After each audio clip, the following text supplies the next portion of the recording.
Hey guys, how are you? I hope you're all doing very well. This afternoon I have yet another movie review. This movie is a biography war film from South Korea, Korean language English subs, released in the year 2014, directed by Han Min Kim, and this movie is called The Admiral Roaring Currents. So the story of Admiral Roaring Currents is set in the 1500s in South Korea. This is a biography of Admiral Yi. Now Admiral Yi was a master of strategy, and he was basically in charge of defending Korea from the impending attack of the Japanese Navy. Now the Japanese Navy were a juggernaut, they were unstoppable, and a lot of Koreans were very scared. So a lot of Admiral Yi's men wanted to give up, but Admiral Yi was going to basically execute anyone who wanted to run away. So he's trying to teach his men about courage, about having patriotism, and basically defending everything with their life. And this was the only way that they were going to beat them. Now they only had 12 ships left, and the Japanese had 333. So they were vastly outnumbered, but Admiral Yi believed in God, and he believed his strategy would work, and it basically lays down the moment that is a very proud moment in South Korean history. So if you want to know how the movie unfolds and what's in store for everybody, you're going to have to go out there and see this film for yourself, because that's as far as I'm going with my synopsis. Now my thoughts on The Admiral Roaring Currents. I had massive expectations for this film. A lot of people were saying this is an absolute masterpiece. And I will say there are certain elements of the film that are a masterpiece, but I think it is far from a masterpiece as an overall feature.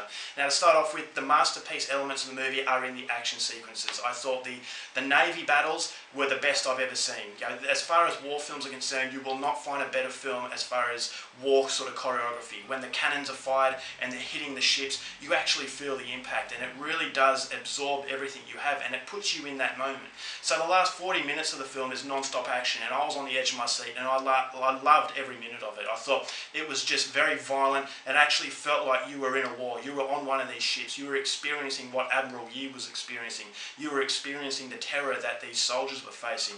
And so as far as action sequences are concerned, yes, this is a masterpiece, and it is definitely worth recommending solely for the action alone. And then you've also got the historical background of the film, which makes it very interesting in that, you know, Admiral Yi was a master at strategy.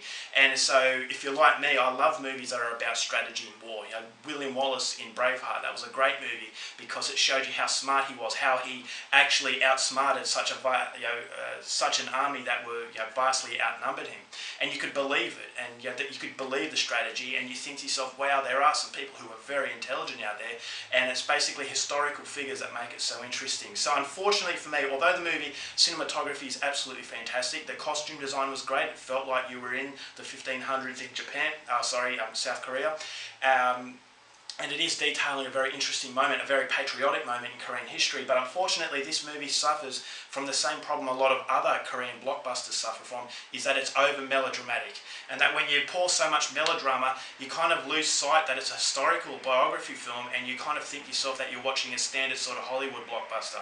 You know, something made for just the action sequences and nothing much else. You know, Admiral Yi was a very interesting historical figure, but I never felt like he was gone into enough. It actually felt like this movie was portraying him as a little bit more of a nutter than an intelligent man.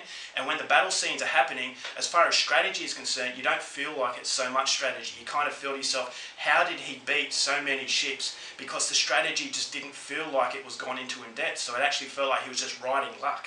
And you need more than luck when you're vastly outnumbered. And you know, these Japanese ships were just so big and so powerful, and that they didn't really go into the strategy.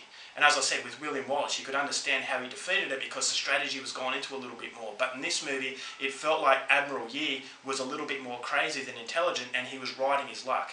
And you know, obviously in these sort of situations, you need God on your team, but it's not all about luck. And I thought Admiral Yi, he just wasn't gone into enough. And as far as a very proud historical figure, you just don't sense that historical figure. You sense that, yes, he was very brave, but that's pretty much it. And so I thought it would put all of its attention in the battle sequences and not enough attention to the actual characters and the actual way that this battle unfolded. So the characters, apart from Admiral Yi, they were very over the top. You know, the Japanese especially, it felt like a stereotypical bad guys, you know, us versus them. You know, they're overdoing the fact that Japan killed, you know, these Japanese soldiers, they killed civilians, and they were all laughing about it.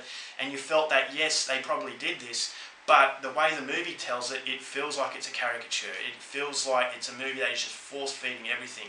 And they've got scenes where Koreans are giving a little speech before they die, and you just feel to yourself, okay, I know this is a patriotic sort of moment in Korean history, but it feels like it is doing it way too much. So a Korean national might get a lot of pride out of this because it's such a magnificent time in Korean history, but for an outsider, you kind of roll your eyes and you think to yourself, well, you're just overdoing it. You didn't need to, because as far as a visual film, this is absolutely gorgeous, but as far as going into personalities and going into strategy and what makes the film interesting, I just don't think it was interesting enough. And it kind of feels like the action sequences are distracting you from the real problems in the film. And the real problems is that, yeah, as I said, melodrama, and you've got, you know, lack of character sort of depth, and you don't really sympathise with the situation, because if you're just bombarded with all these horrible images, you start to be desensitised to the overall situation, and then you start to think, okay, I'm not stupid, I can tell that, you know, Japan were the bad guys, and you didn't have to do it in such a caricature, cartoonish way.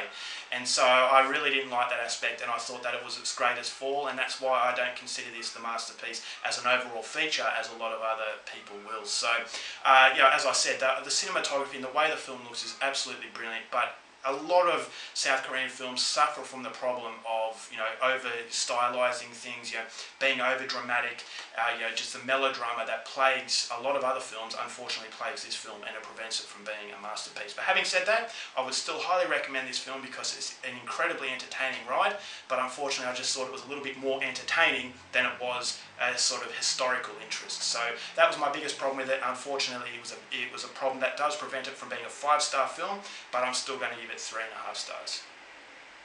Alright guys, that's my review. Hope you enjoyed it. Till next time, keep watching movies, and I'll see you later. Bye.